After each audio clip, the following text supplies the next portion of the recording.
For years, I thrived in the high-pressure business world, but the workaholic life finally caught up with me. I was 35, very overweight, in chronic pain with severe mobility issues, terrible diet, no exercise. My health was a complete wreck. Then I went to a gentle yoga class and felt truly relaxed. The stress just melted away.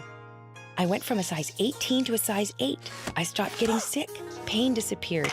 I learned to open my heart and I felt happy for the first time in years. So I said goodbye to the business world and started teaching. Yoga doesn't have to be strenuous.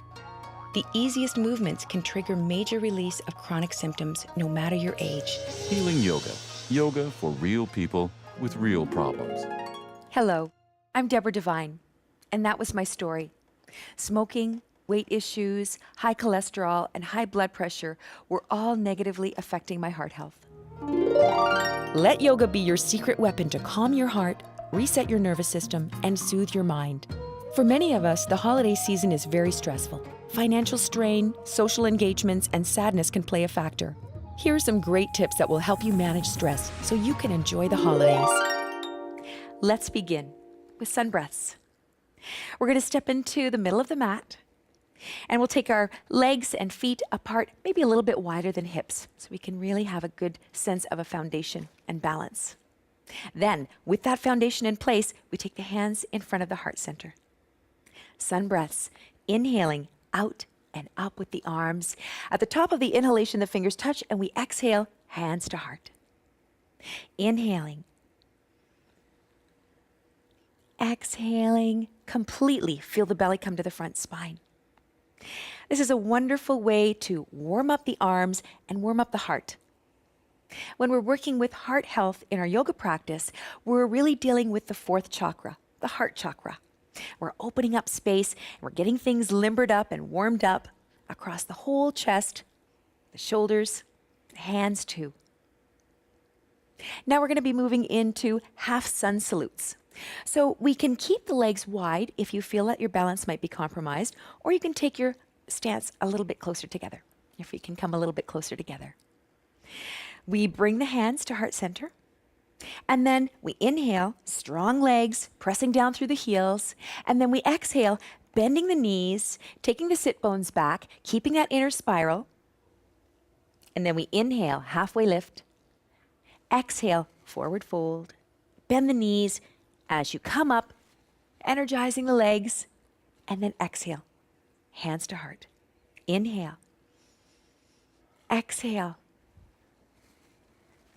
inhale, halfway lift, exhale, forward fold. Inhale, all the way back up. Exhale, hands to heart. Wonderful. Now we're going to be moving into Vitruvian arm variations. So we take the legs a little bit wider again. Energize the legs and create that firm foundation. Lift the ribs off of the pelvis. Draw the sit bones down. Engage the whole pelvic girdle as well. Feel really strong in the bottom part of the body so that we can really work with opening up and lifting the top part. Let's inhale the arms up about a third of the way, and then we'll exhale, turn the arms over, palms facing up.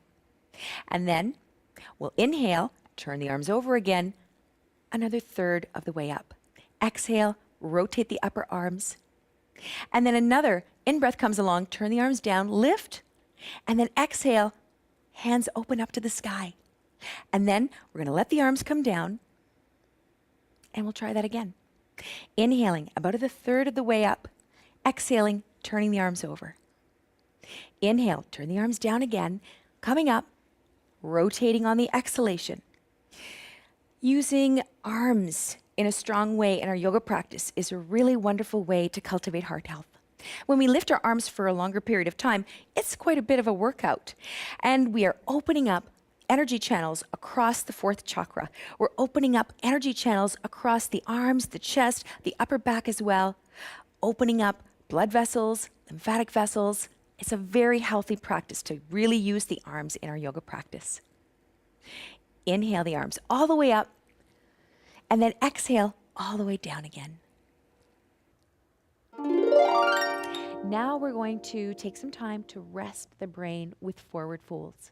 Forward folds are wonderful ways to prevent headaches in the first place, but it's also a wonderful way to manage the pain that you might be dealing with if you have a headache or a migraine. We take two folding chairs and we take a bolster or a firm blanket rolled up, and we're going to create a bridge between these two chairs and a nice support for the forehead. So we take a long, slow, smooth in breath, lifting everything on the front line of the body, and a long, slow, smooth out breath, we fall forward and rest. So this movement is happening from the femurs, from the top of the leg bones. Everything is moving back. The sit bones are moving back. We're creating this wonderful length and traction for the spine. The arms are resting away. You can see that there's this broadening of the collarbones. So the whole body is resting here, supported by the bolster. Having some compression on the belly is very soothing, and it just is a wonderful feeling of activating the relaxation response. Resting the forehead is also an excellent practice for preventing headaches and for managing the pain of headaches. There's a way of working with the breath to bring more oxygen into the ribs, moving the ribs out and up, and then exhaling and just allowing the mind to settle, allowing the mind to rest and clearing out all of the old thoughts, all of the old ideas, and just having a sense of quiet and peace. We can cultivate that at the end of the out breath. Anita is doing another variation of child's pose here. She is resting her forehead on a bolster. You can do this at a table. You could be doing this with a chair. And both of these variations are excellent. If you're not using a chair, child's pose or a prayer pose is also a wonderful option. Taking the knees apart, heels together, reaching forward, extending the spine, and letting the forehead rest. Long, slow, smooth in breaths, and long, slow, smooth out breath. Let's come up either to a wall or a chair, and we'll take our legs up in inversion. If you'd like to support your pelvis with a bolster, that can be really wonderful and very nice for the low back.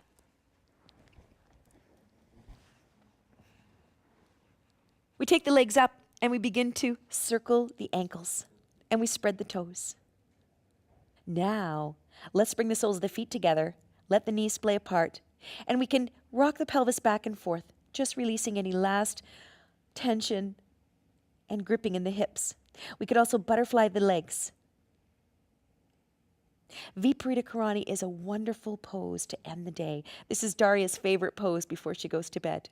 And it's so effective. It really helps us turn off the fight-flight aspect of the nervous system and turn on the rest and digest aspects. Another wonderful practice is to use sandbags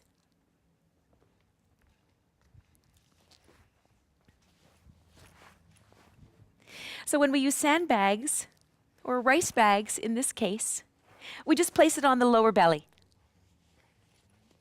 And that helps us really ground the pelvis. Gives us a wonderful sensation of being able to completely surrender into the floor. Using an eye bag is also an excellent way to help calm and cool the brain. We don't want to put the eye bag directly on the eyeballs, but we just rest it on the brow bone and the forehead. That is a wonderful way to experience Shavasana, the tranquility pose. Now, let the shoulder blades rest on the ground. Feel the pelvis completely surrendered. And we'll take a long, slow, smooth in-breath into the feet and the legs, breathing in light and spaciousness, and exhaling tension, exhaling holding. Another long, slow, smooth in-breath into the back, the spine, breathing in light and spaciousness, and exhaling tension, exhaling holding. Another long, slow, smooth in-breath into the belly, into the heart, into the lungs and the arms, breathing in light and spaciousness.